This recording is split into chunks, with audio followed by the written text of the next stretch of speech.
I'm pretty sure I never made a review on Peacemaker Season 1, so I'm going to do that now briefly. I liked it. So with that out of the way, let's talk about Season 2 because the finale just aired. And I'm going to tell you something, sports fans. Brains were made for thinking, and boy howdy do I have thoughts. There's good and bad. The finale, bad. I'm just going to rip the band-aid off right now. There's going to be spoilers here. I'm going to be talking about spoilers. This is your fair warning. Alright, let's begin. Season 2 is very different than Season 1. At least, I feel like it is. Season 1 was all about getting you to care about Peacemaker. This is a character most people had never heard of until the Suicide Squad rolls around, and then James Gunn gave you this character that most people wouldn't wipe their fucking ass with, and then all of a sudden tried to get you to care for him. Which is a tall order considering you had seen Peacemaker kill a beloved character in the Suicide Squad movie.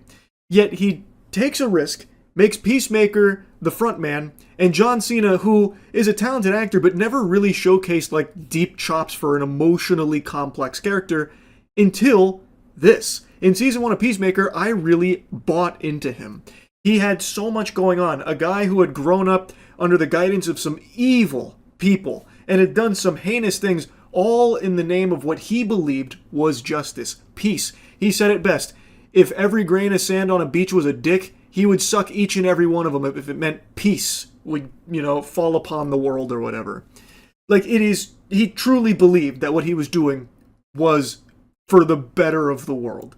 But everyone can see, the viewers, he's a bad guy.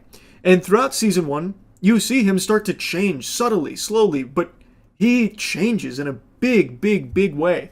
He gets friends, and these friends are just as complex and just as fucked up as he is, and together they end up saving the world. It's a really good season, I felt. I thought it was exciting, and it did a great job getting you invested in these characters that you've never heard of.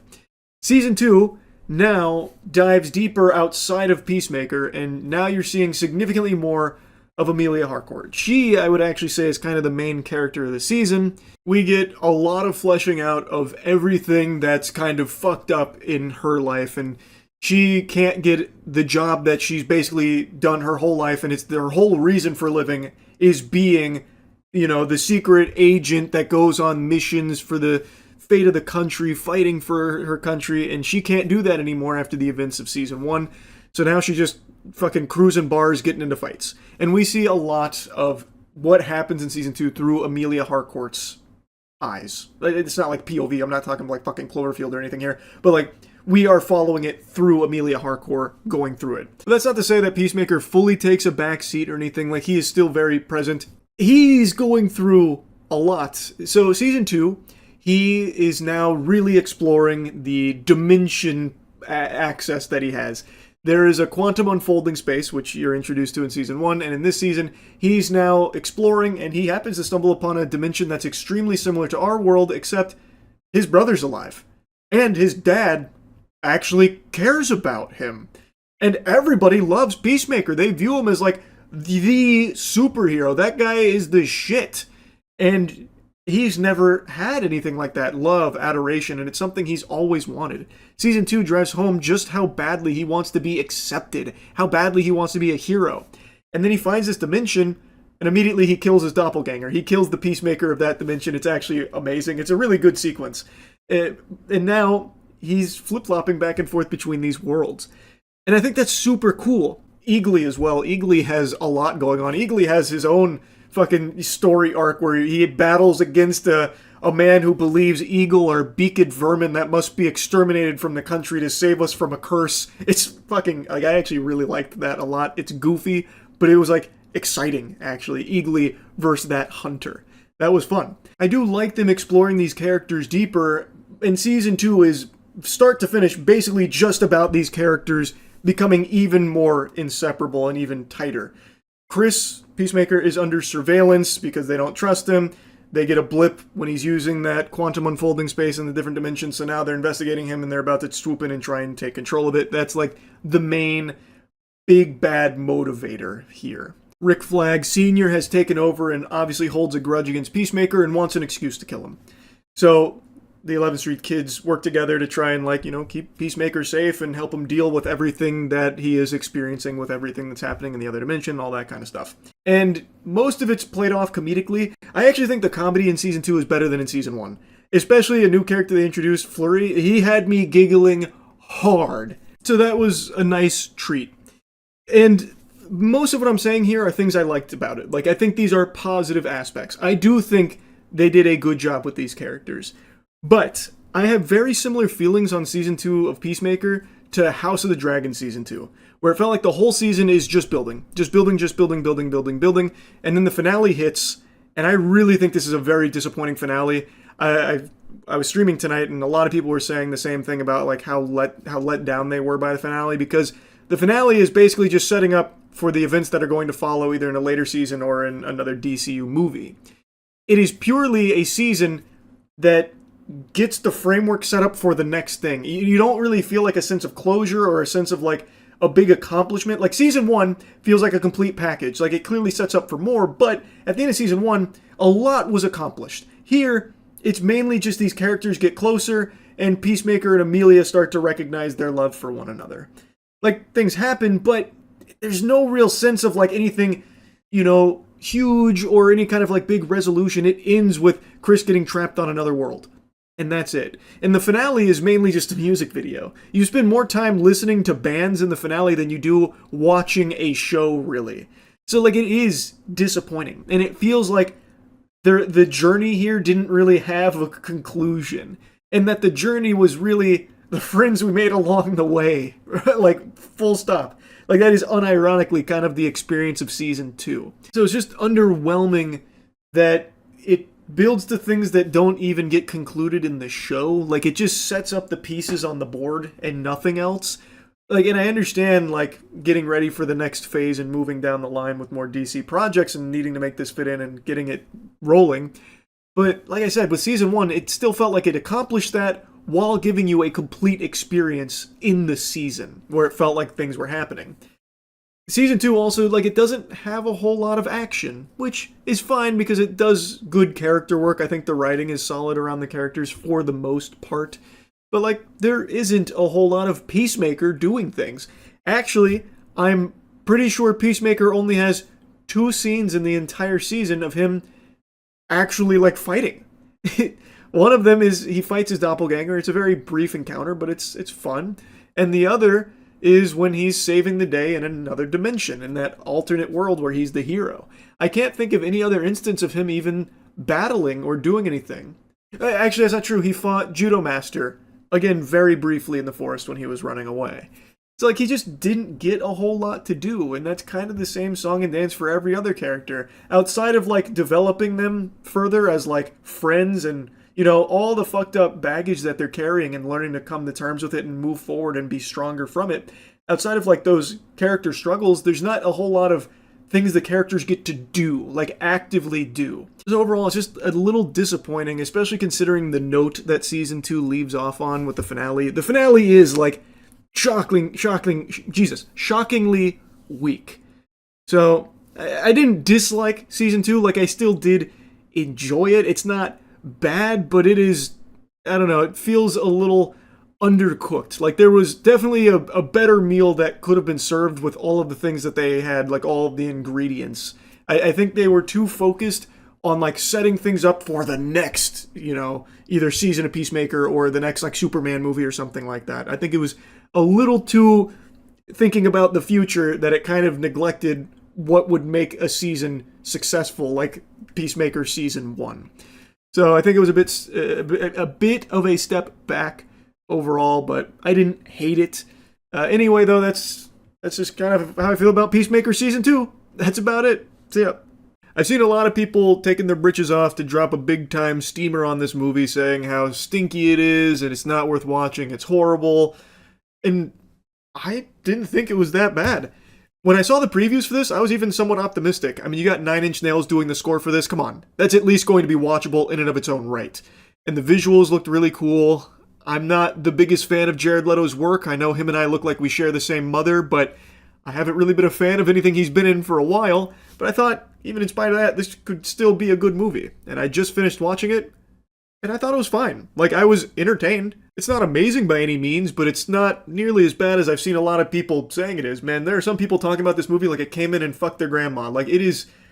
it's not that bad. Like, the worst part about this movie is everything story-related and character-related, really, when it comes to the writing around the characters. It's very, very weak when it comes to its writing.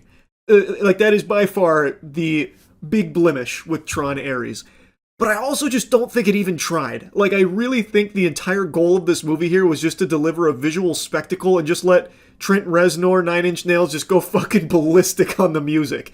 Because that's what it feels like the whole movie is. Just showing you really cool looking scene after really cool looking scene with some absolute boner jams. But anyway, let's go ahead and talk about the story first and foremost. It's pretty simple. It doesn't seem to follow anything from Tron Legacy, at least not from what I remember. Granted, it's been a very long time. But you have Dillinger, that's the bad company, and you have Incom. That's the good corporation. That's the one we pump our fist for. And these two companies are battling to try and find the permanence code, which will allow their basically 3D printed doodads and everything else to exist past 29 minutes. They have these lasers that can basically just create matter, anything they want, but it can only last 29 minutes before it times out and just fucking like vaporizes itself. And the permanence code will solve that issue. Dillinger wants to get its grubby paws on the permanence code so that way it can fart out weapons and evil stuff, and Incom, headed by Eve, wants to get their hands on the permanence code so they can change the world and basically eradicate disease and hunger and everything, since they can print everything you could ever imagine endlessly. Our main character is Jared Leto, Ares. He is the basically cybersecurity hall monitor superstar of the Dillinger grid. He is an AI program in charge of basically carrying out all of Dillinger's nefarious directives without question. A soldier for him. Dillinger's Umbrella Corp here, they're the bad guys. And Ares, he starts to become, like, empathetic. Like, he starts to feel things, and he is tasked with stopping the lead of Incom, her name is Eve, who has found the permanence code. And in doing so, he decides, you know what, I'm going to defy my orders because I want to live. I'm tired of being a program that dies after 29 minutes every time I get, snapped into the real world here. I want to experience life. He becomes very curious. He develops a soul. It's nothing you haven't seen before when it comes to its writing, and it is definitely the weakest part of this movie. There's not a ton of depth to any of the characters. They're not like overly fleshed out or anything. It's very simple. But I think it's effective enough to get you from set piece to set piece. So like, they have the technology to digitize you. So Eve, she gets cornered by Ares and Athena, who is the other cybersecurity superstar of Dillinger. And then she gets fucking minted on the blockchain because they have a laser that can like reverse particle, Higgs boson, big ball buster, and like zap you into the grid. So they mint her on the blockchain, turn her into an NFT. That way they can extract the permanence code from her, killing her in the process. And Ares, this is his chance. She knows the permanence code, so he's going to save her, defying all of his orders, so that way she can help him survive past 29 minutes in the real world so he gets to experience life. He wants to funge the non-fungible.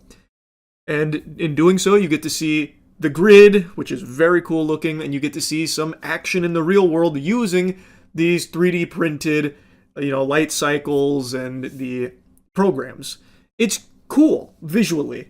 It's just the writing is really wimpy. It's not well written, and I don't think you're going to see a lot of glaze for that. I imagine most people are going to say the same thing about this film, that it looks really cool and it sounds really cool, and that's it. And they're right, that is it. But that's a big bulk of the movie. It put all of its eggs in that basket. There's not a whole lot else outside of those two things anyway. So while the writing is weak, and while there is definitely some cringe scenes here, I don't think it ruined my enjoyment of just a simple popcorn flick where I'm watching, you know, extreme lights blow up and shit and video game sound effects with like a really great Nine Inch Nails track playing. So yeah, it definitely has its flaws. I really think that pretty much everything it set up with the characters was a miss.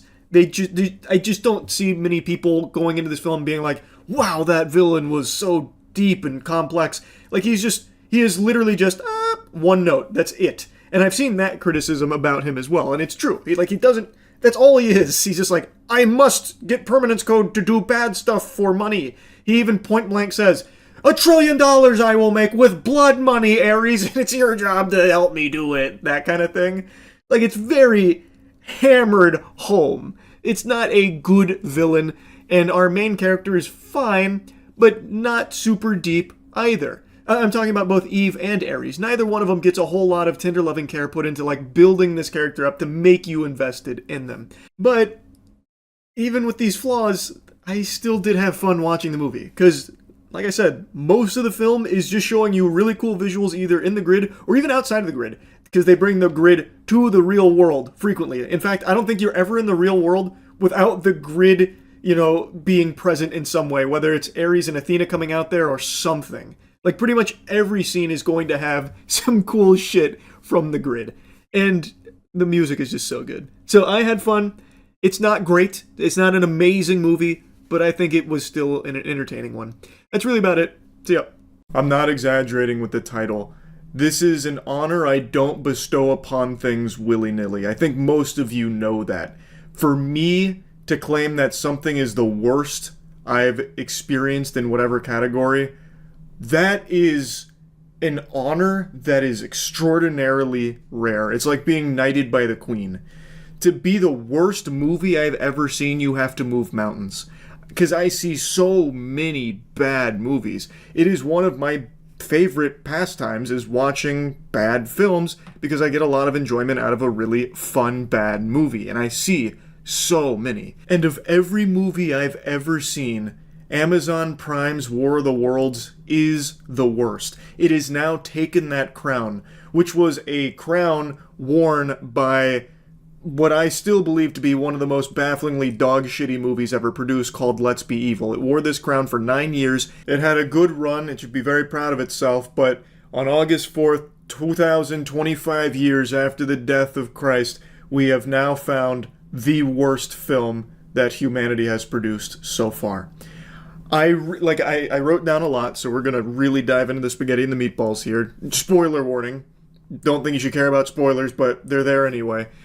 I really am not exaggerating with how unbelievably horrible this film is. And it's not even like it is objectively the worst thing film has ever been used for. Like, there have been worse productions, but this is an insult to the entire medium of making movies. It's not a movie. What you're watching is one big ad for Amazon. War of the Worlds is a property that's somewhat sentimental to me, and to see it bastardized and perverted into this homunculus that Amazon molded it into is nothing shy of criminal. If aliens truly did invade this planet and exterminate every single one of us, not even they could wipe the stain of this film's existence from the galactic tomes of time.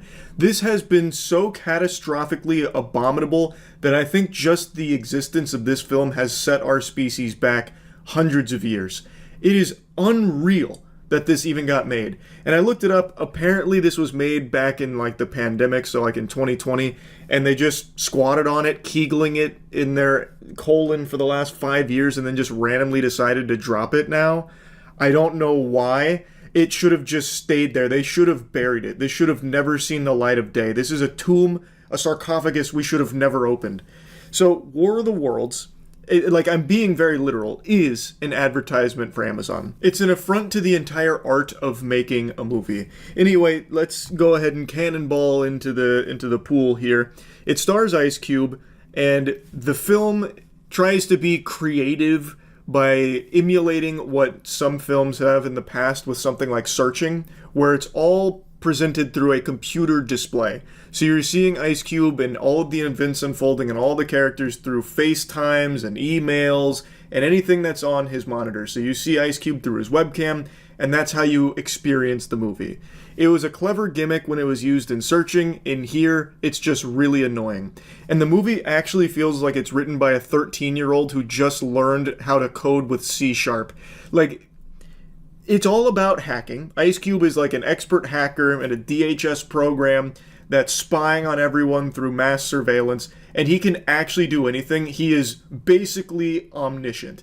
He can hack every possible atom on this planet, and he can see every nook and cranny of this world through computers and drones and even just air itself, it seems like. There is nothing that escapes his gaze. And the film, what you'll notice right away is it looks terrible, atrocious. And I don't mean that by just big budget standards. I mean by even like indie and student film standards. The visuals here are so bad. Look up any scene from this movie, probably even in the trailers. I haven't bothered to check the trailers. Lord help us. I can't imagine consuming more of War of the Worlds beyond what I've already consumed here from this.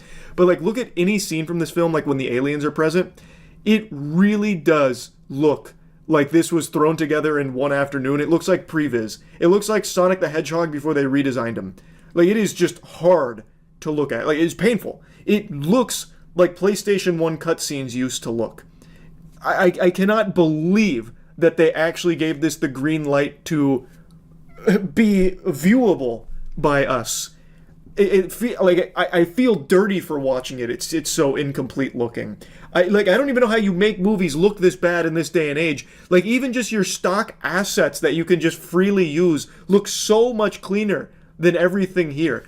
And the crazy thing is, it uses so much CGI. Almost the entire film after the aliens arrive is showing you aliens and destruction and CGI explosions, and there's even like a drone sequence laser fight, and it really does, I'm not like exaggerating, it really does look so bad. Like, it looks like they made the whole film for $10.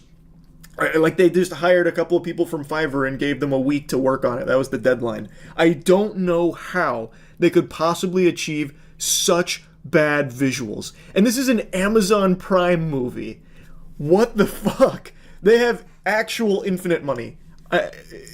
Unbelievable. This movie is like if Birdemic was an ad for Amazon. And I haven't even begun talking about the unhinged insanity that is the plot. But before even getting to that, it's important we make a mention, nobody in this movie is acting. Like, there's actually... The acting is a word that must have been forbidden on set. All they are doing is reading plainly from their scripts with no acting except for Ice Cube occasionally doing the eye twitch. That's it. There is no acting in this movie. It feels like what AI would generate if you asked it to make, like, a War of the Worlds Amazon Prime ad. And, like, you wanted it to star Ice Cube. I don't... Like, what the fuck are they doing? Like, this must have just been, like, a really easy paycheck. But they also just didn't even want to put in the bare minimum for it. Like, I feel like the talent here was kind of embarrassed to be working on it, so they didn't really want to give a ton of effort. That's how it comes across. So now, with all of that out of the way, let's talk about, like, the narrative. So, the movie starts with Ice Cube. He's in his lair. He's spying on everyone, which includes his son and his daughter and his daughter's boyfriend. His daughter is pregnant. Her name is Faith. And he's a real grumpy guy after the passing of his wife. And he sends her messages on Facebook. Of course, it's not reciprocated because she's dead. He listens to an old voicemail about, like, taking out the trash and being nice to the kids, which is an interesting thing to have to remind your husband to be nice to your children. Well, yeah, he is an unreasonable asshole to them. He even, like, calls his son... Well, actually, he hacks his son's computer so he can uninstall a video game from it. He just randomly hacks into his son's computer, saw that he was enjoying a video game, uninstalls it and says, "You need to get a job, you loser. You fucking bum. You're a loser. You're a loser. We paid $200K for your education. You're a fucking loser. Get a job. Get a job." And then hangs up on him. He really just beats the message home that he hates video games and thinks video games are dumb. But anyway, he's got a task right now at work where he's trying to catch the Disruptor, a hacker who's threatening to release classified government documents through a YouTube video. So he posts a YouTube video. It says, "I will be releasing top secret documents using or about their Goliath program." And so now Ice Cube has to stop him from releasing those documents. So he tracks his IP through the YouTube video using his elite hacking tools, which again it's basically God mode. He is a server admin of life. Ice Cube he literally just types in words. So he types in like disruptor home address, please get. And it's like, calculating, IP gotten, here's exactly where Disruptor is. And he can do that for anything. He can type in anybody's name, literally anybody's name, and it somehow gets the exact person he wants it to be, even though obviously other people are going to share that name, but somehow it always hones in on the right person, and then gives him like the closest drone so he can spy on them, or the closest like CCTV camera to spy on them. Like, the technology it's like fucking Fantastic Four level almost, where you can like teleport and shit, basically. Like, they've reached quantum surveillance. So anyway, they've got Disruptor's IP. They then go and storm the IP there. But before that, of course, he needs to hack into his daughter's computer because he learns from her boyfriend that she's having a baby shower and he didn't get an invite, so it made him upset. So he hacks into his daughter's computer using TeamViewer, where he uses his tools to generate a master key to TeamViewer so he can log into anybody's account with the master key password. So now he's on his daughter's computer reading her messages, and he starts feeling bad because she's like, my dad doesn't get it. And he's like, oh man, as he's hacked into his daughter's shit.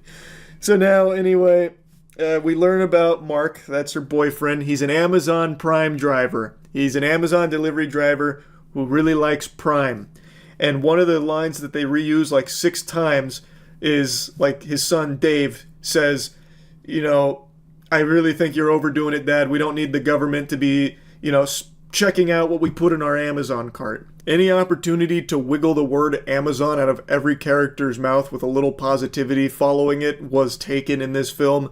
So Mark really likes being an Amazon driver.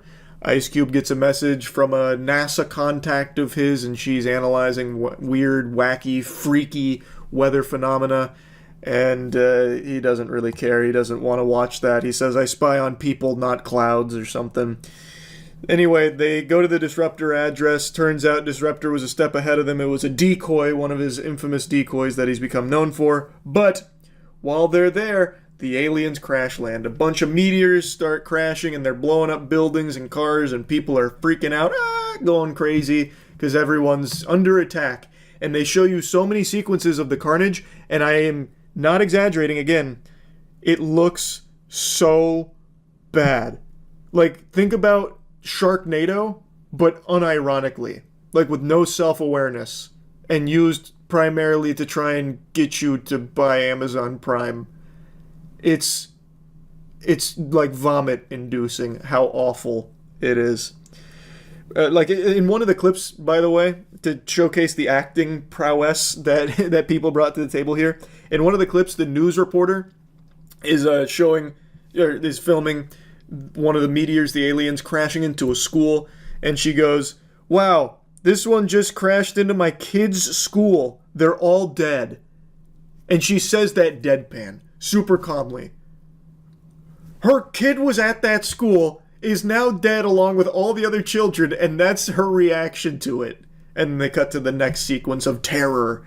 It was so crazy. But anyway, now everyone's in a panic, so Ice Cube's getting called in by the government, the president, everyone, all the moving pieces, and they all do it through Zoom, a Zoom call, so that way we can watch it, because that's how we're experiencing this film. We're a computer screen, basically. So anything on there we see, and everyone is always FaceTiming and on Zoom, which is probably the least efficient way they could be communicating, but they're doing it for our pleasure, not efficiency. So they start working on the Planetary Alliance. That took 5 seconds. The whole world unites to form the Planetary Alliance, basically on that call. And they start trying to figure out what they do next. So the big thing is the Planetary Alliance decides, let's start fighting back. So they get the tanks out, they get the jets out, and they're taking the aliens down almost effortlessly. So Ice Cube is watching like a real-time sports tracker of victories versus defeats that is calculating every victory and every defeat across the globe, and we are slaughtering the aliens. Like, we are absolutely clapping their cheeks on our home turf. We got like 100-something victories to only like 40 losses, and Ice Cube's main thing that he does for this montage is he just goes, "Yeah! Damn right! Take your intergalactic asses home," was one of his lines. So he's basically just cheering him on. A lot of this movie is Ice Cube just like reacting to something. Like when the aliens are crashing and killing kids, he goes, "Damn, damn, damn." Like that's about all he does there. But now that we're winning, he's like, "Yeah." Anyway, though, during all the hubbub, his daughter gets injured when the aliens attack, and she gets a big boo-boo to her leg, and she's bleeding, and it's very intense. Ice Cube doesn't want to lose his daughter, so she's FaceTiming her dad and, worrying that she's about to die. And Ice Cube's like, "Don't worry, I'm going to come get you." For the first time, he's actually about to, leave the office, but it turns out he's locked in. So he hacks it to let himself out, but then he's locked in at the lower levels, too. So then he gives up and immediately goes back to his chair. And then he's like, "All right, don't worry, I've got another idea." So on FaceTime, he got her location, used the drones, saw that there was a Tesla nearby, hacked the Tesla, and then got her to get in the Tesla and drove her away with remote controlling the Tesla to get her to a hospital, but all the hospitals are full. So now he recruits Mark to go save his daughter, Faith. It's like the worst attempt at trying to get you emotionally invested because you just do not care. Because it really feels like Ice Cube does not care. There is no emotional weight to anything here. It is so stale and so flat.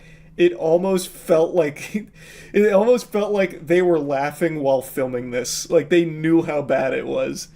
So anyway, now his daughter's, she's in a pickle, but Mark's on the way and he works for Amazon, so he's basically a fucking superhero.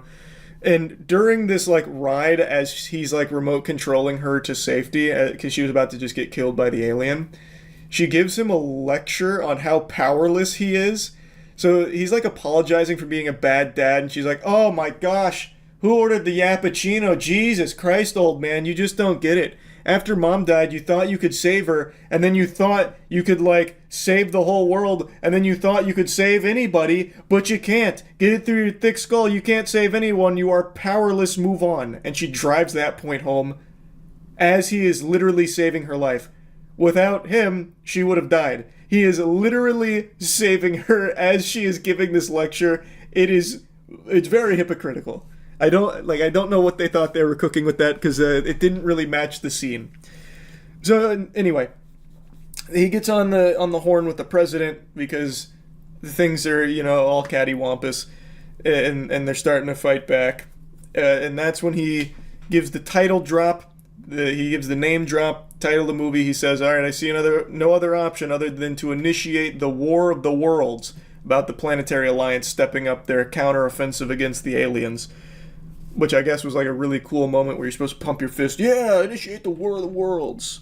Dave then calls his pops. He lets old man Ice Cube know that he knows more than Ice Cube thinks he does. He's not just a video game playing dweeb. He knows why the aliens are here. They're after something called Goliath, which interestingly is what Disruptor kind of mentioned earlier. We'll get to that in a moment, but there might be a bit of a plot twist coming up if you can connect the very subtle dots. So Dave is talking about, "Dad, you need to trust me. There's something called Goliath and the aliens are here." But Ice Cube is like, "You're a fucking moron, son. Get it through your thick skull. I'm so disappointed in you. You're a gamer. You make me sick. Don't you ever call me again." And then hangs up on him. He just berates him again and then literally hangs up on him. As his daughter is, bleeding out and shit, he doesn't even care about the safety of Dave. He's just like, "Can you stop fucking calling me? Stop it, you play games, I don't want to hear from you." And Dave is trying to let him know, "Hey, look, there's something we could do here, I know what's going on." And then it turns out the aliens, as they're getting their shit pushed in by humanity's weapons, they change tactics and start targeting data centers, and they put their tentacles into data centers, and they start hyper-downloading all of our data, which ends up draining all of our data, which shuts off the military.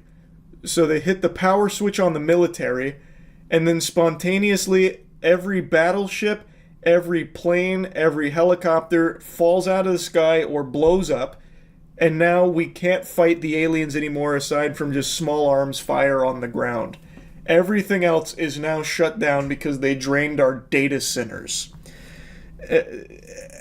And interestingly, it's like they forgot this plot point.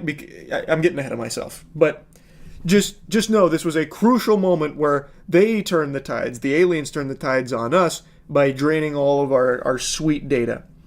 So the NASA lady was at one of the data centers when this happened, and she noticed these little bugs. Little bugs like to eat data. They consume it. They like data. And what happens is she connects the dots is that they're here for our data. They must eat our data, and they must like all this data we have on all of our citizens and all of the people across the globe. They want our data. And as they continue draining us, they make a mention that all money in the world is gone. Money has been erased. Oil tankers are blowing up. And we've been set back to the Stone Ages. Lights are turning off. The world's gone dark, in their words. It really feels like, I'm not kidding, it feels like this movie was written by a child. Like, everything happens like this, too. Like, the aliens come, and then we shot them with tanks, and they didn't like it. So what they did is they shut down the military. They turned off the military, and then they erased all of our money, and it disrupted the chain of command, and then all the lights turned off, but because of our data. It's so bad. It's so, like, bafflingly bad. I cannot believe a human being wrote this. Like a real sentient person. Like, this could have been written by an alien. Like, it might have been.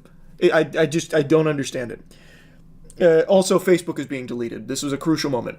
Not only is all money being erased, but websites are being erased. Facebook is getting deleted, and Ice Cube is there on his wife's Facebook page, taking one last look at it as messages are vanishing. He's listening to the audio message again, and then it does the classic cliche as it turns off. And then it vanishes, and then 404s. But it's not every website. YouTube actually still exists because that becomes a crucial plot device here towards the end of the film. But Facebook is gone. So Disruptor goes live on YouTube, and he mentions Goliath. Like, the aliens are here because of Project Goliath. The government knew Project Goliath would summon the aliens because they love data. The government knew that more data would mean aliens will full-scale invade us. And then the big reveal, Ice Cube figures out Disruptor is his son. Who could have seen that coming, huh? That's quality writing right there. It was really subtly planted, but they pulled it off.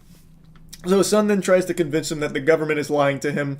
The government is, not super trustworthy. And Ice Cube's like, get out of town! What are you talking about? You're fucking stupid. You're like a gamer and shit. I would never trust you. You're a criminal now, actually, too. This is stupid. No, there's no such thing as Goliath. They wouldn't lie to me. And his son is just like, look, Dad, listen, I'm going to send you Goliath. Just take a peek. And he's like, okay, buddy, but I already know there's nothing in here that's going to convince me. He even says that verbatim. There's nothing in these files that will convince me that what you did is right. And he opens the files, and the first line is about, like, the Roswell crash, I think it was. It was like an alien crash, and it said, like, weird weather phenomena, aliens, and data. In one sentence, he goes, oh my God, my son was right. The government's been lying to me this whole time. He read a sentence, one sentence, and immediately he's like, oh my God, he's absolutely right. And then, of course, he scrubs through the other alien pieces and then learns Project Goliath is a big data collection program, exactly like his son was saying. I don't know why he was so adamant about it being far-fetched conspiracy theory mumbo-jumbo, because his son was just telling him, like, Dad, Goliath is all about collecting our data on a bigger scale. Like, Goliath is, like, really big mass surveillance. And he's like, that's just not possible. I am the mass surveillance, and there's nothing more advanced than what I've got. Like, I don't know why that idea was so, like, incomprehensible to him, because he already has all of that basically at his fingertips. The only difference with Goliath is that it could also read people's thoughts, kind of, like it analyzed their thoughts better. So, like, it was only, like, one step forward where Ice Cube already was, and yet he's like, that's just a conspiracy. Nope, that wouldn't happen. The government wouldn't do that. They wouldn't do that. We don't do anything like that. They wouldn't do that. It was just so weird. I don't know why I'm harping on that so much. The whole movie fucking sucks. There are so many inconsistencies and so much wrong with it. But that in particular really stood out to me. Anyway, we then learn that Briggs, who is one of his contacts we've seen throughout the film sporadically, is actually the guy who spearheaded Project Goliath and was fully aware that by launching Project Goliath with this mass surveillance, the data collection was so grand in scale that it would summon aliens. Don't know how they knew that. There is no explanation for how they fucking knew that this level of data collection was what would be the beacon to bring all of the aliens to fucking spring break over here to eat it. I don't know how they analyzed that, but they knew that if they launched Project Goliath, it'd be a full-scale invasion. Even Briggs knew and just didn't care. He didn't give a fuck. He said, let them come. We'll beat them on our turf. Which we were until they sucked our data, which, of course, they knew was going to happen because they're drawn to data, yet they're all surprised when they go suck our fucking data. Like, they're on here on our cocks here, literally sucking the life out of our dicks with all this data, and they knew that, yet for some reason did nothing to stop that. It's, oh my god, it's so fucking dumb. Anyway, Ice Cube confronts him directly. He knows all about Goliath. Briggs says, all right, you're out of line, you're fired. Revokes his access to everything, all of his tools. He can no longer be the big-time hacker. Until 2 seconds later, his son Dave hacks the government and grants his dad full access to everything. And then they team up. And now they're both disruptors. So they come up with a plan to make a rabbit virus that will poison the data that the aliens are eating, thus poisoning and killing the aliens. But they can't do it alone, so Dave brings in his hacker friends, the Disruptors, and we meet the other elite hackers, like Code Crusher and Starfire. I shit you not, those are two of their names in the hacker group. It's painful. It really is painful. So they get together. They work on the rabbit virus while they're making the rabbit virus, which, by the way, only takes 2 minutes. But within that 2-minute time span, Ice Cube decides he wants to make a YouTube video. So he hops in Adobe After Effects and he makes a YouTube exposed video on Briggs, releases it on YouTube, exposing Project Goliath and Briggs. And the entire world watched it instantly. He posted it, the whole world watched it. He posted it on the Disruptor YouTube channel. The whole world watched it, and now everyone knows why the aliens are here, and they now hate Briggs. So, he got his revenge, and he revealed the truth to everyone about Project Goliath. And now the rabbit virus is done. Again, all of this basically happening instantaneously. So, the rabbit virus gets uploaded, but it wasn't enough to stop the aliens. All it did was make them mad, so what they did is they hacked the hackers before the hackers could fully hack them. And then they use the IP addresses of the hackers in the Disruptor group, and they go blow up their houses. So we watch Starfire get blown up, and then, God rest his soul, even Code Crusher perishes under the might of the aliens and their fury. So they die. So now they need to come up with a new plan. Dave survives, by the way. Turns out he was actually bouncing his IP address from Ice Cube's house, but really he was at a dude named Brian's house. So after Ice Cube's house gets blown up and Ice Cube thinks his son died, all Ice Cube can do is this and go, damn. But then his son calls him. He's like, not dead, I'm actually fine. I was over at Brian's house. I just bounced my IP. So Ice Cube gets the family together for a FaceTime. Mark has gone and stopped the bleeding from Faith's injury, so they're together. They're fine. That whole side quest has been completed. And he gets the family together for a FaceTime call because the NASA lady has just informed them that the little bugs actually have DNA. They are organic cyber hybrid beings. So they can be killed, is the conclusion they reach. And they have a method. Turns out Faith, his daughter, was working on something called the Cannibal Code, which attacks 6 cells in a body. So they decide, let's rewrite the Cannibal Code to attack their cells and kill the aliens, since they're organic too. So they do that immediately. They literally rewrite this code instantly. And it's perfect coding. But there's another problem that arises because the government's decided to bomb the Goliath building, which is the building Ice Cube is in. It was actually underneath his feet the whole time because the government now knows it's going for Goliath. All the aliens are converging on that building to suck Goliath dry of all that precious data. But this is where things get weird. They have bombers bombing aerial vehicles that are about to do this. How? They've already established that none of their air vehicles or air units, any vehicles in the military work anymore because the aliens sucked our data. But they have these bombers, and they also have drones that Ice Cube and family can access. Yet they had already made a point about how that's not possible because the aliens sucked our fucking data. But they totally forgot and just said, maybe people have already fallen asleep by this point and won't care. But I was awake the whole goddamn time watching this. They totally forgot that a plot point was they can't use these crafts. Because if they could, then it wouldn't matter about the data, because they were beating the fuck out of the aliens using these vehicles, using all of these aircrafts. So if they still have access to aircrafts, who cares if they go towards Goliath? Just blow them the fuck up. That was the whole reason, the whole point of trying to fight back with poisoned code is because we no longer have access to the military because of our sucked data. But now we have bombers that are going to go blow up Ice Cube. Just fucking blow up the aliens if we still have this ability. It's, oh my god, it actually made me upset.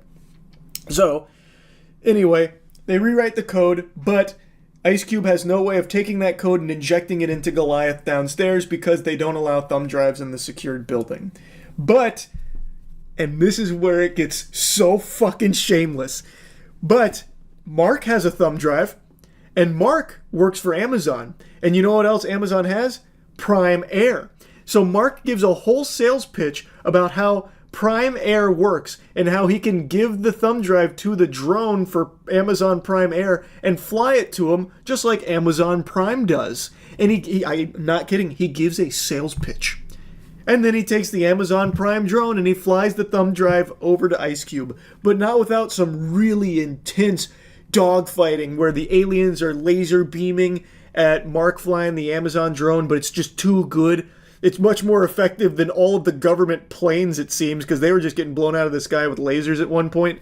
Meanwhile, Mark, who is not a fighter pilot, he's something far stronger, an Amazon Prime drone delivery expert. He's dodging all their lasers, he's doing fucking barrel rolls, and then Dave is hacking nearby drones in order to blow up the aliens that are attacking Mark's drone. Again, how is he even able to access drones? That shit shouldn't be working in the first place, what you've already fucking established here.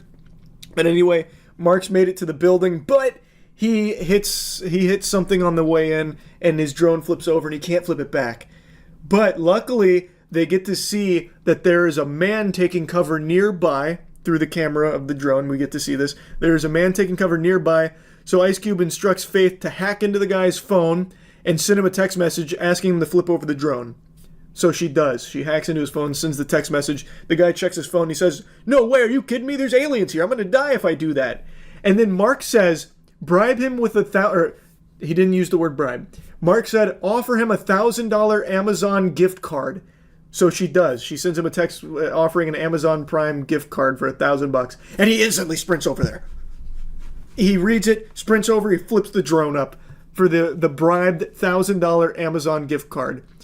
So then Mark continues the mission. He delivers a thumb drive to Ice Cube. He makes it to the Goliath interface. And then as he's approaching the Goliath interface to plug it in, the tentacles are getting all up in his ass. And he's reaching heroically to plug in the cannibal code. And he does it. But then the feed cuts. But all the aliens start dropping like flies. They've done it. Cannibal code was a great success. The aliens are dead. Our data is still not safe. They still have all of our data, but the aliens are now gone, and they abort the bombing mission, so Ice Cube gets to survive. And then the bad guy, Briggs, gets arrested, and disruptors are now hailed as heroes across the globe. And then there's like a special mention about like how important privacy and data is. So like the government's calling on Ice Cube saying, "We thank you for your service. We'd like you to come up with a new surveillance system that takes privacy into account, because we think privacy is important now." And Ice Cube says, "No, that's not my style anymore. Now, instead of watching people, I'm going to be watching you." And that's the end. That is Amazon's War of the Worlds. There's a lot that I just omitted, by the way, because it is just so unbelievably uninteresting and just downright insulting to the entire act of making a film that I just didn't even put it into the notepad. There is literally nothing redeeming about this film. The only positive I could almost squeak out here is that it is enjoyably shitty. Like, I do think this would have been a lot of fun to watch with friends because there is so much to laugh at and make fun of. But watching it on my own, sometimes it actually just made me mad. Like, it is crazy how bad this movie is because it is really just like an ad being shoved down your throat, but in the form of a movie. Like, I do actually think that this is probably the start of where we see advertising go, where they disguise movies as ads. Like, they've already made this huge push for AI generated ads, like across the board. I keep seeing that pop up. I think they will also use AI to AI generate movies that are actually just ads as well. It is just incredibly bad. That's really about it. It is the worst movie I've seen. See ya. I had a piece of stubborn lip skin that I ripped off right before starting this recording, so my lip might bleed a little bit. Don't be concerned. That's just part of being 31 years old now. Even something as simple as taking a little bit of chapped lip skin off is enough to have me bleeding profusely, it seems. But, you know what else is bleeding? Marvel, at the box office. Now, this is a conversation in cinema that happens more frequently than people debating whether or not Sam and Frodo were gay. So many people since the end of Endgame have talked about how Marvel is dead and dying, and that superhero fatigue had finally reached its molten core where everyone was done with MCU and how bad the quality was. But despite all of that hoopla, pretty much all of the MCU projects did decently well for the most part. Like, even unanimously hated stinkers like Ant-Man Quantumania still generated like $500 million. But the quality did significantly decline, and a lot of people were getting tired of it. And some of them did actually not do well, like the Marvels. But on the whole, the MCU was still fine in the box office, but it was showing signs of weakness.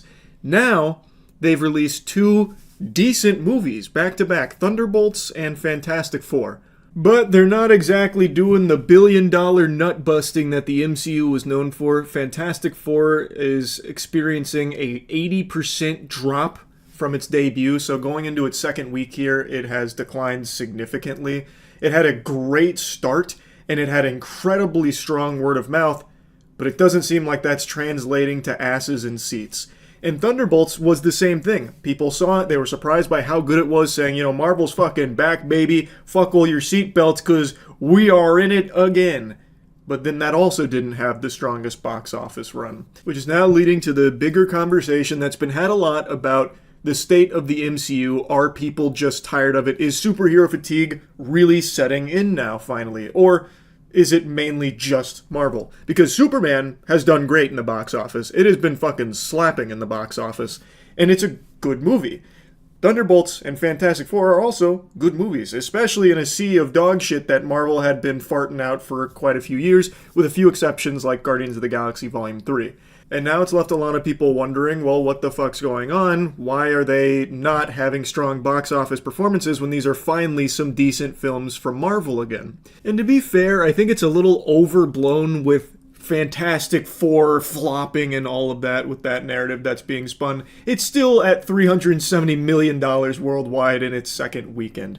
That is still pretty solid, but against its budget and its marketing, it still needs to make like $450 million or something from the reports I read. Same with the Thunderbolts. The Thunderbolts generated $380 million total across its lifespan in theaters, and it needed about $450 million for that break even. So like, it still does have a little ways to go, but it's not doing like dreadfully. Like, I don't think all the Marvel execs are in full force panic mode, sweating, contemplating, sitting on a cactus or something, like worried that it's all dried up and Marvel's dead. But it is less than you would expect for some actually good Marvel movies. It's an interesting topic because, again, this is a conversation that's been had a lot, but I had always just said, yeah, the films have gotten worse, but there's always going to be an audience for it. They're always going to make like over $500 million. Turns out that is not the case. These are better movies than the ones that were coming before it and performing much better, but it really does seem like people are checking out. A lot of people are starting to view the MCU kind of like homework, that you have to do like prerequisite reading and watching the shows beforehand and catch up on like 5 and 6 movies just to be able to go watch one of the films and understand or appreciate it. So a lot of people found that to be kind of tedious. And also, I think a lot of people were just tired of MCU in general because they would release like 4 films a year, all of which were mediocre at best. And now they've finally got 2 like pretty strong films, but a lot of people just don't really care about the word of mouth. They're just kind of done with it seems. And to be honest, it's kind of hard to blame them. I can totally see why. With so many superhero movies coming out, and a lot of them in the last 5 or so years being really underwhelming, why would you keep getting excited and seeing every single new one? You know what I mean? Even the ones that do get a lot of hype and glaze, it's hard to just want to go see that because then you still have to wonder, will I even understand it because I didn't watch the last couple and I didn't watch any of the shows. And in Thunderbolt's case and Fantastic Four's case, you don't need to. You can go in them and entirely enjoy them by their own merit. They stand on their own 2 legs, especially Fantastic Four. It is all self-contained. So it sucks to see that it's not doing well, but it's not like I blame the general audience for not going and seeing it. There has been way too many underwhelming superhero films for them to just blindly trust that this is finally a good one, right? But I don't think it's like superheroes in general, because Superman is proving that there is still a huge appetite for superhero movies. I think it's just Marvel has been so sullied by their bad movies over the last few years that people are just kind of yawning at it. Which puts Marvel in a weird spot because they finally had this come to Jesus moment and said, what if we made good movies? And then they fucking hoisted up the guy who suggested that like some kind of hero, you know? Like the big eureka moment. How about some good films? But they're not performing that well in the box office. So like it sucks to see that.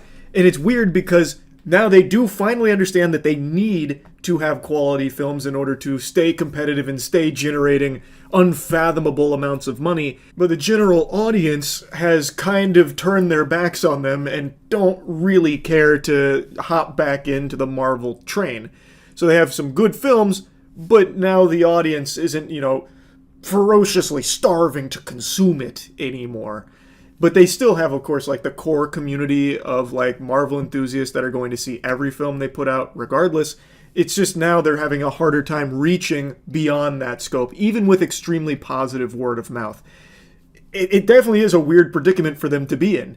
I feel like they waited too long to finally start realizing we gotta try again. They can't just coast to $1 billion every time. And I think the path going forward for Marvel isn't to fall back into old ways or something and make like really uninteresting, boring super slop, but instead continue with this focus of making things that are actually interesting and good, like Thunderbolts and Fantastic Four, but find a way to do it without the extraordinarily bloated budget.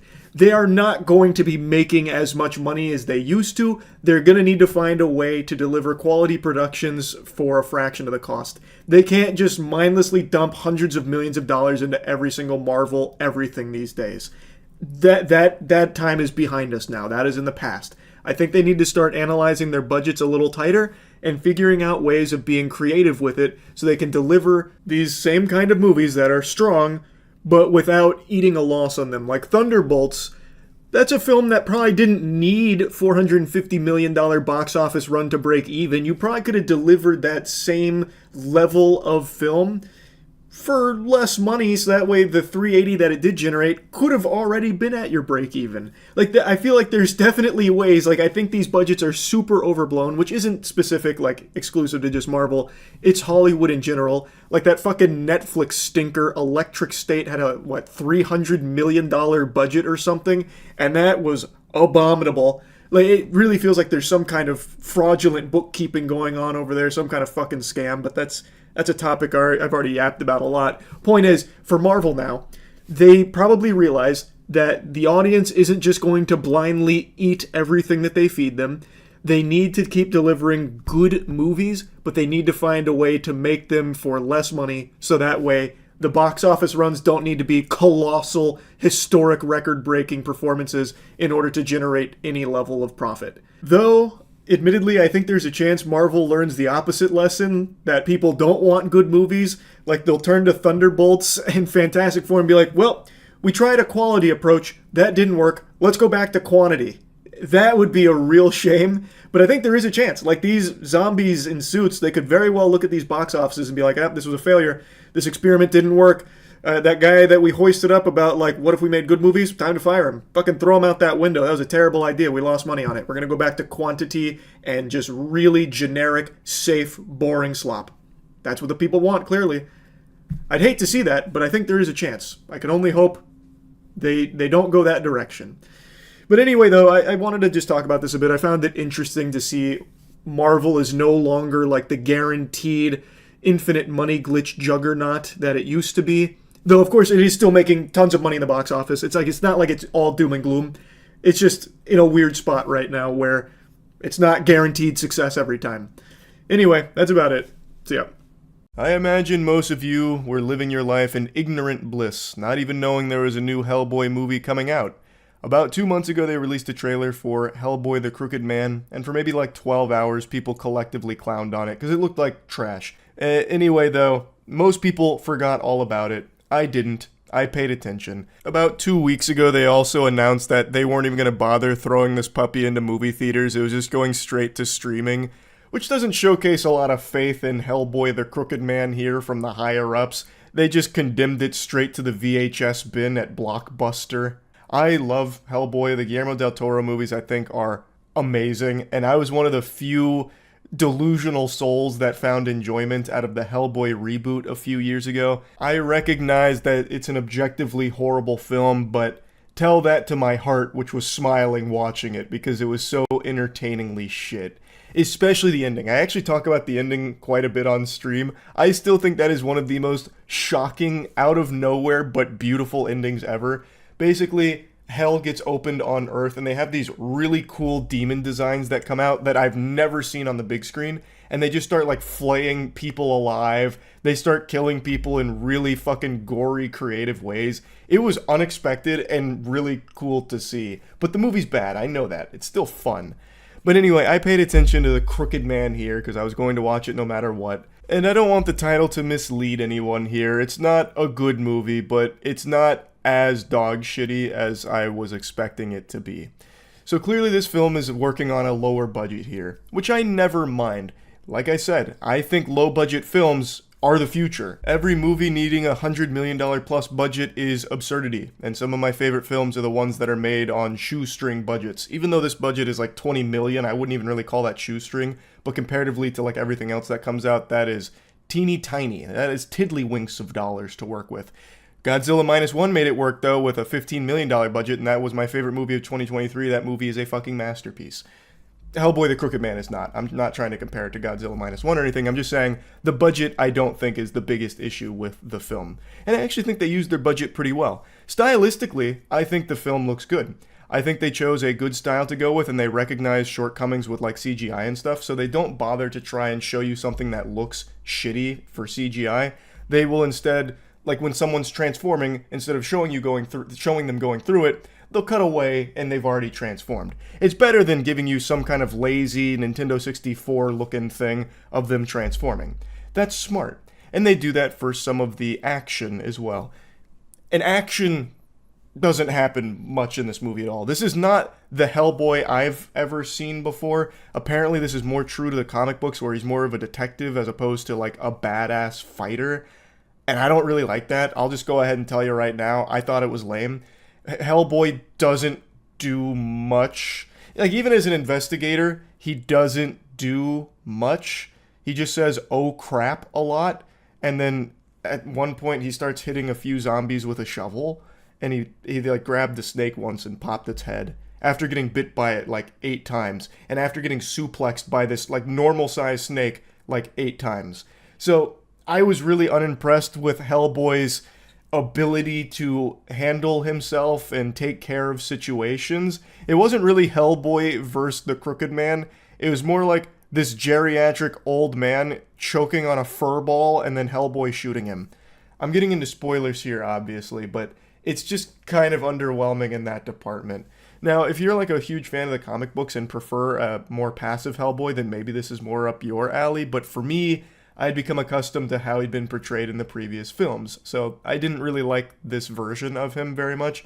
I think the actor did a decent job, though, playing Hellboy. You're never going to live up to Ron Perlman or anything, but I thought he was fine. I really did. And I kind of went off on a tangent here, getting into other things, but what I was talking about with the style is I do think they use their budget well. Like, the locations are small, contained, so it's not like huge scale or anything. And I actually prefer that everything's not on this like world-ending scale. I like this more localized story. Basically, they had this spider that they were transporting. Shit gets cattywampus, the spider breaks free, they fall off of a train, and now they're in the weird hills here that have some spooky stuff going on with some witches and the Crooked Man. So it's very small, like it's contained, and I appreciate that.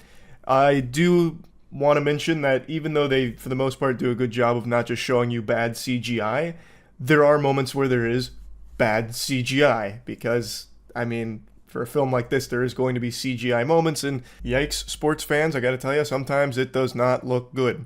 For example, there is a witch. Since I'm already getting into spoilers, I'm just going to go ahead and tell you who the witch is.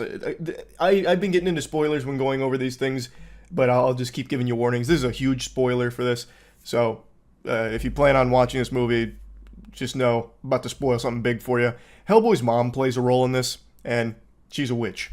And Hellboy keeps getting transported to the fucking Upside Down, where he's witnessing his mother being like tortured for sins that she has committed, and forced to bear this child, Hellboy. And she is burning. And Hellboy watches her burn, and it looks awful. Like, not like painful or anything, I'm sure it is, but like visually, I thought for a second I wasn't even watching a movie anymore. I was watching like previs. It actually looks like they took the actress and then slapped like fire JPEG images they found on Google and slightly animated it on top of her.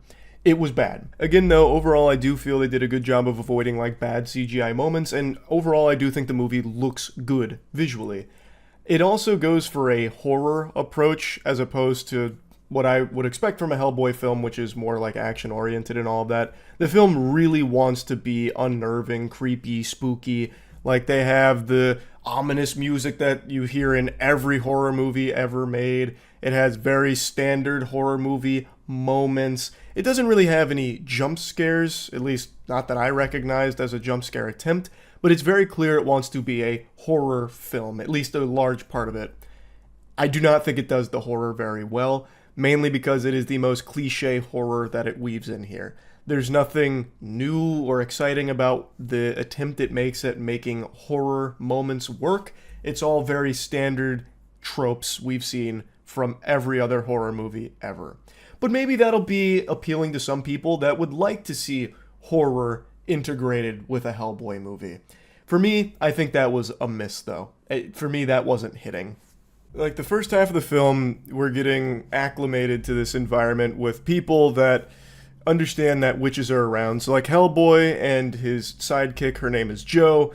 She's like a researcher and like an assistant. She's just here like getting some field work because she's really excited about that and wants like hands-on research. Anyway, they go to this like house that they stumble across.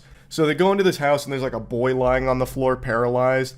And Hellboy's like, what's going on with him? And they're like, oh yeah, we've been witched by Cora Fisher. He's cursed by Cora Fisher, witch, and now he's like that. And Hellboy's like, okay, so are you okay with him being turned into a rug like this? They don't really answer. He's like, I was a witch with Cora Fisher. And then a guy named Tom comes in, and he's fucking omniscient. He, like, knows everything about everything here. So he comes in, and he's got, like, this little ball of poop. And he tosses it to Hellboy, and he calls it a witch ball. He's like, oh, it's a witch ball. And Hellboy's like, damn, don't like witch balls. I guess. No explanation for like what witch balls are, but then it cuts to like this weird scene that I don't understand the purpose of. I wrote it down because I was so stunned by it. So like after this and like a little bit of background on Cora Fisher the witch and her relationship to Tom, it cuts to this part where there's this lady named Granny Oakham. So she's breaking the fourth wall. She's talking to the audience here through the eyes of, like, we're in the eyes of, like, a crow that's there, and she's talking to us, I believe is the idea, and she gives, like, a YouTube tutorial on witch balls. Again, never explaining what they're used for, like the purpose of witch balls, unless I missed it somewhere. But she's like, you know, Granny Oakham gonna teach you how to make a wish ball right now. So this is what we're gonna do. You're gonna take a rat's tail. You're gonna gut a cat. You're gonna take the guts. You're gonna put the bones of the cat in here. You're gonna put it in a pot, boil it, mash it, stick it in a stew. You're gonna then trim your hair, take some of your fingernails, and then trim your pubic hair.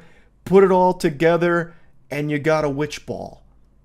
Why would anyone ever want that? Like, what do you use it for? Does it have power? Like, can I use it like a Kamehameha blast? Like, what is the witch ball for? You've taught me how to make it in this cauldron, but it's fundamentally still a shit nugget.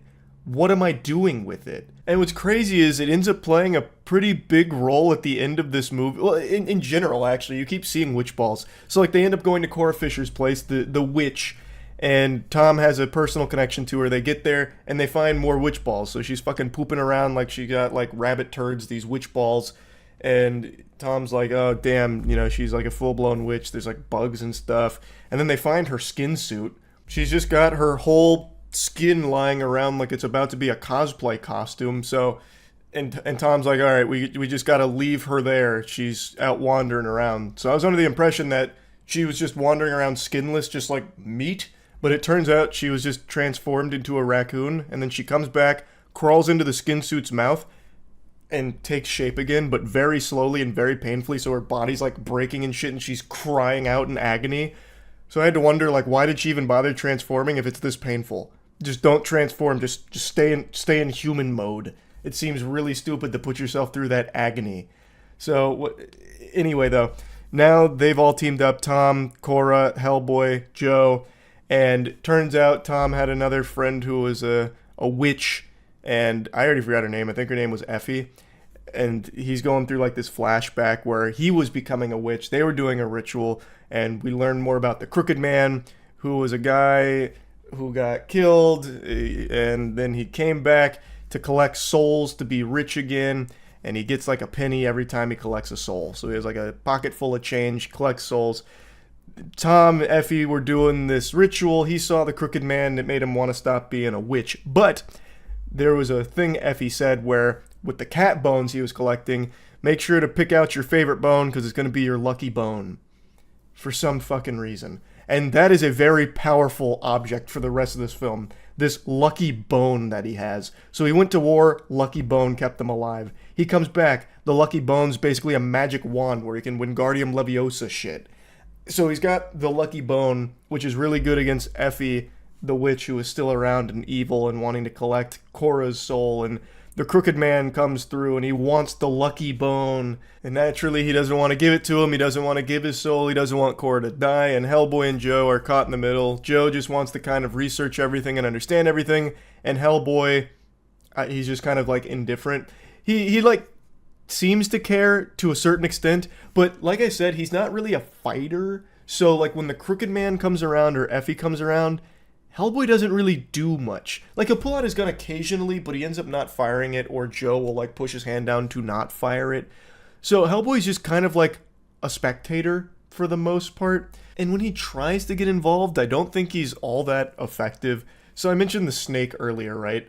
Well, it's kind of just like a normal sized snake. It wasn't some kind of behemoth basilisk or anything. Like, you know, what happened is Cora gets taken by this snake. Hellboy is watching it happen. She's getting strangled, bitten, killed by the snake as Hellboy just observes. And then he decides to act. So then he like grabs the snake bites him, he gets suplexed multiple times, and then eventually kills the snake. But it ends up fundamentally like killing Hellboy to us. Well, he doesn't kill Hellboy. It transports him to a different dimension. So then he's starting to see like his mom and Cora's there explaining like the sins and stuff. Like he can't even kill a fucking snake. You know what I mean? Like that's just underwhelming. So, getting to the climax of the film though, they end up going to a church because Tom wants to bury his father. Turns out Effie turned his father into a horse. And that took a lot out of Tom's father, so he dies as a result of being a horse that was being ridden for so long.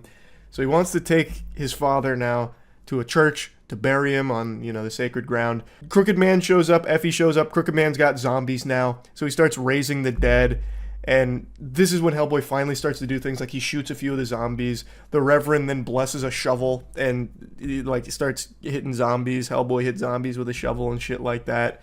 Like, the Crooked Man is not very powerful. I want to make that clear. They don't make the Crooked Man seem like a real threat. They just make everyone else seem like they're not capable of actually handling anything. But I will say, these scenes, I think, are the most visually interesting scenes. Like, I would have liked to see more of this. Zombies are beyond played out. It's beyond exhausting to see them, but it is nice to see Hellboy do things, as opposed to just kind of stand around looking cool. So, and I think they do a good job of actually having him look cool when killing these zombies. And blessing a shovel and hitting things with a shovel, how is that not badass? That's some stone cold Steve Austin shit right there. Like, that's good stuff. But it's so short-lived. Eventually, Reverend and Joe go into a tunnel. Tom and Hellboy go to, like, the Crooked Man's manor after they hit the Crooked Man with a shovel. Tom's got his lucky bone. He eventually uses it to do, like, a fucking stupefy on Effie, the other witch working with the Crooked Man.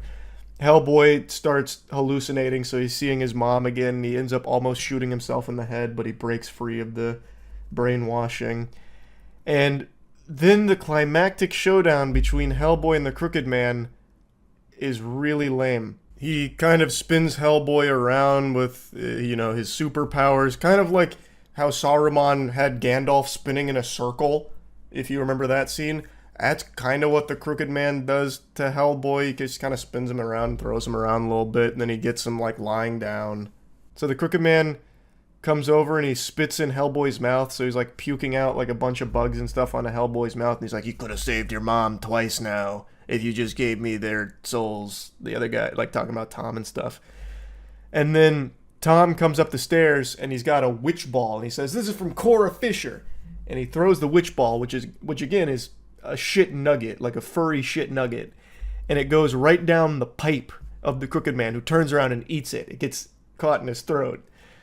So I guess that's the purpose of it. Like, you're supposed to throw it at someone and hope that they choke on it. So he starts choking on the witch ball, which Hellboy then capitalizes off of. So he starts beating on the Crooked Man a little bit. And it's really kind of silly because he, like, throws him down the stairs, and all of the coins that he was carrying start flying out of his pockets. It's like when Sonic gets hit in a video game and he just loses all of his rings. That's what was happening to the Crooked Man. Hellboy throws him down the stairs, coins fly out. Hellboy throws him down another flight of stairs, more coins fly out. And then it ends with him just shooting him in the head and more coins fall out.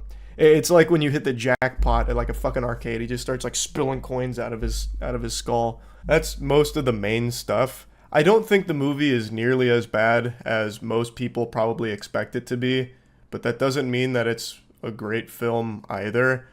I didn't like it that much. I wasn't bored by it or anything, and I do think there are moments they did a good job with it. But overall, the horror wasn't working for me, which was a huge emphasis for the film, and Hellboy being so passive and uninvolved in everything really wasn't working for me either. And if it's all about him being a detective, why is he bad at it? Like, I don't think he or Joe really were useful in progressing the plot. It was really mainly Tom. Tom was kind of the guy who kept figuring things out and pushing it forward, and Hellboy and Joe would just get the information from Tom doing these things, really.